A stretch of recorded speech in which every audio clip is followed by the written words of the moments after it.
Hello everyone, welcome to आपकी success.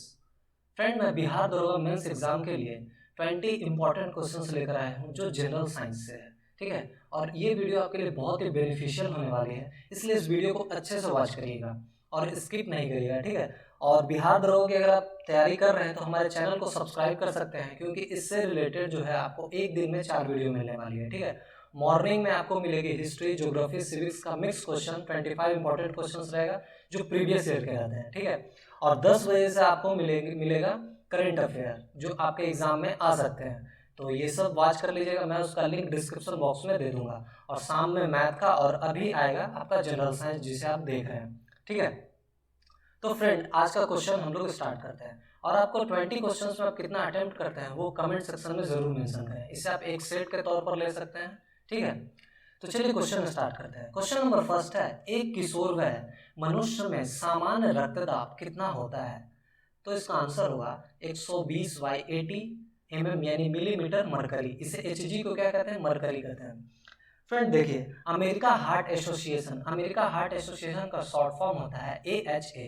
ठीक है, AHA के अनुसार जो है सामान्य रक्तचाप, यानी कि जो सामान्य रक्तचाप होता है 120 मिलीमीटर होता है, और इसे शॉर्ट फॉर्म में MM लिखते हैं। ठीक है, और HG को हम लोग क्या कहते हैं? ये जो HG है इसे हम लोग मरकरी कहते हैं। तो देखिए फ्रेंड, अमेरिका हार्ट एसोसिएशन के अनुसार जो है सामान्य रक्तचाप 120 मिलीमीटर के प्रचुप चाप, जिसे हम लोग कह सकते हैं सिस्टोलिक प्रेशर। देखिए मैं यहाँ लिख देता हूँ सिस्टोलिक प्रेशर। ठीक है, और 80 mm HG, 80 mm HG का मतलब हुआ कि 80 मिलीमीटर मरकरी। ठीक है, या 80 mm HG या 120/80 जो ये आपका ऑप्शन में था mm HG के प्रसरण चाप से क्या कम होता है। और जब अगर 140/90 mm HG यानी कि मिलीमीटर मरकरी से अधिक होने पर रक्तचाप को क्या उच्च रक्तचाप, और उच्च रक्तचाप को क्या कहते हैं? तो हाइपरटेंशन कहा जाता है। ठीक है, उच्च रक्तचाप को कहते हैं हाइपरटेंशन। तो फ्रेंड इस क्वेश्चन से आपका इतने सारे पॉइंट कवर होते हैं। चलिए नेक्स्ट क्वेश्चन पे चलते हैं। क्वेश्चन नंबर 2 है, साबुन कपड़ों की बेहतर सफाई में क्यों सहायक होता है? तो साबुन कपड़ों की बेहतर सफाई में क्यों सहायक होता है? तो इसका आंसर होगा ऑप्शन ए, यह घोल के पृष्ठीय तनन को कम करता है। जैसा कि फ्रेंड देखिए, साबुन जो है पृष्ठ तनाव कम करता है, जिसमें मैल ढीला होकर क्या निकल जाता है, यानी कि ठीक है। तो चलिए क्वेश्चन 3 देखते हैं। क्वेश्चन नंबर 3 है, विटामिन ए की कमी से कौन सा रोग फैलता है? तो विटामिन ए की कमी से रतौंधी ये फैलता है। ठीक है, विटामिन ए की कमी से। क्वेश्चन नंबर 4 है, निम्नलिखित में से क्या न्यूनतम वेग से कांच में संचालन करता है? तो न्यूनतम वेग से क्या संचालन करता है? तो इसका आंसर होगा ऑप्शन ए, बैगनी प्रकाश। देखिए फ्रेंड, अपनी तीव्रता गति के कारण, ठीक है, अपनी तीव्रतम गति के कारण लाल प्रकाश जो है, ये जो देखिए ऑप्शन में हमारा लाल प्रकाश में दिया हुआ है, लाल प्रकाश जो है न्यूनतम विचलन होता है। ये लाल प्रकाश जो है क्या न्यूनतम यानी कि कम विचलन होता है। ठीक है, और फ्रेंड और न्यूनतम गति के कारण बैगनी प्रकाश जो है महत्तम विचलन करता है। ठीक है, तो आपको समझ में आ गया होगा कि न्यूनतम वेग से कांच में संचालन बैगनी प्रकाश क्यों करता है। क्वेश्चन नंबर 5 है, होमिका डार्ता में उत्सर्जन किसके द्वारा होता है? तो होमिका डार्ता में किसके द्वारा उत्सर्जन होता है? तो आंसर होगा ऑप्शन डी, कोशिका गुच्छ के द्वारा। क्वेश्चन नंबर 6 है, पौधे के किस भाग को केसर के रूप में इस्तेमाल किया जाता है? तो पौधे के किस भाग को केसर के रूप में इस्तेमाल किया जाता है? तो ऑप्शन सी होगा वर्तिका तथा वर्तिकाग्र। ठीक है, क्वेश्चन नंबर 7 है, पानी में लटके हुए कोलाइडी कान किस प्रक्रिया, सॉरी यहाँ कण होगा, कान नहीं होगा, कण होगा। कण किस प्रक्रिया से हटाए जा सकते हैं? तो 7 का आंसर क्या होगा आपका ऑप्शन डी, स्कंदन के द्वारा।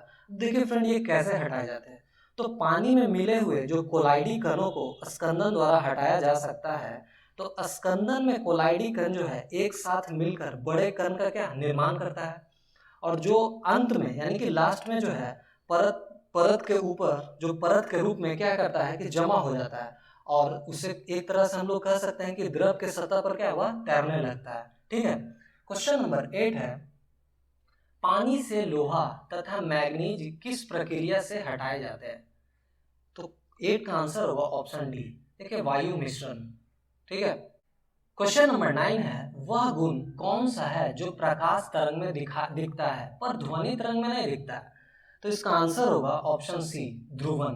फ्रेंड यहाँ ध्रुवन ये वाला नहीं होगा, यहाँ ध्रुवन ये होगा। ठीक है, बाय मिस्टेक थोड़ा टाइपिंग हो गया था।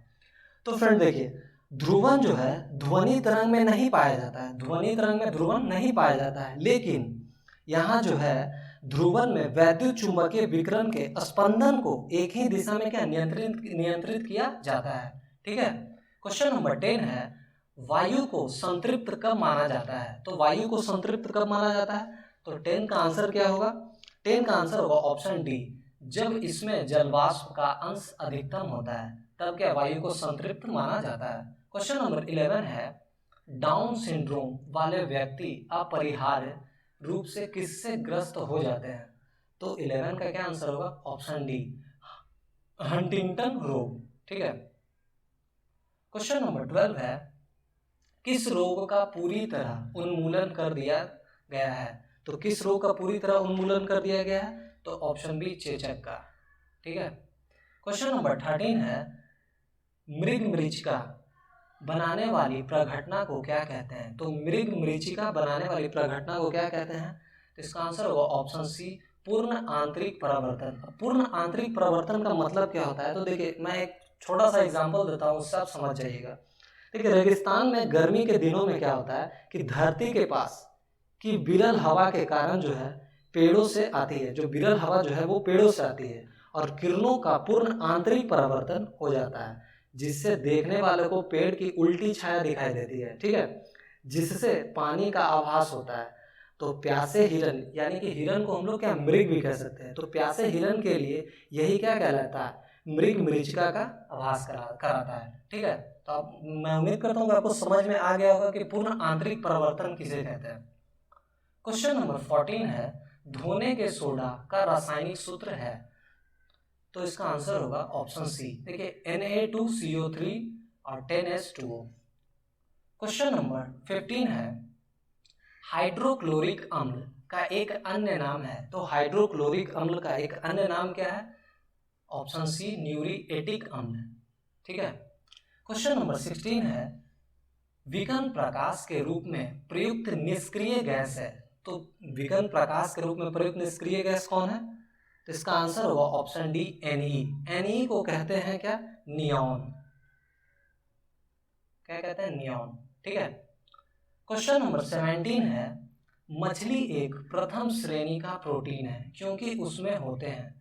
तो मछली एक प्रथम श्रेणी का प्रोटीन है, तो देखिए उसमें क्या होते हैं? तो आवश्यक एमिनो अम्ल होते हैं। ठीक है, अब फ्रेंड देखिए मछली और जानवरों के मांस में, ठीक है, जानवरों के मांस से जो प्राप्त होता है प्रोटीन, वो क्या होता है? प्रथम श्रेणी का प्रोटीन कहलाता है।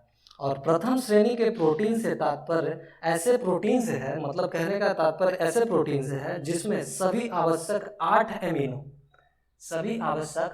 एमिनो एसिड विद्यमान होते हैं। ठीक है, और ऐसा प्रोटीन पूर्ण प्रोटीन कहलाता है।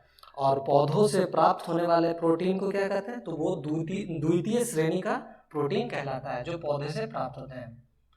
नेक्स्ट क्वेश्चन है, क्वेश्चन नंबर 18 है, तारों को जोड़ने की प्रक्रिया कहलाती है? तो तारों को जोड़ने की प्रक्रिया क्या कहलाती है? श्रृंखला बंधन। ठीक है, नेक्स्ट क्वेश्चन है, क्वेश्चन नंबर 19 है, सभी अम्लों का साझा तत्व है? तो सभी अम्लों का साझा तत्व क्या है? तो हाइड्रोजन है। क्वेश्चन नंबर 20 और लास्ट क्वेश्चन है, एल्यूमिनियम ऑक्साइड होता है? तो एल्यूमिनियम ऑक्साइड क्या होता है? तो उभयधर्मी अम्ल होता है। फ्रेंड आज का वीडियो का 20 इंपॉर्टेंट क्वेश्चंस यहीं पे समाप्त होता है। और आप 20 क्वेश्चंस में आपको कितना आया, मतलब आपने कितना स्कोर किया, वो कमेंट सेक्शन में जरूर मेंशन करें। और आपको वीडियो अच्छा लगा हो तो प्लीज़ लाइक करें, क्योंकि इससे हम लोगों को थोड़ी मोटिवेशन मिलती है। तो इसलिए आप इससे मिलते हैं नेक्स्ट वीडियो में। Thank you so much.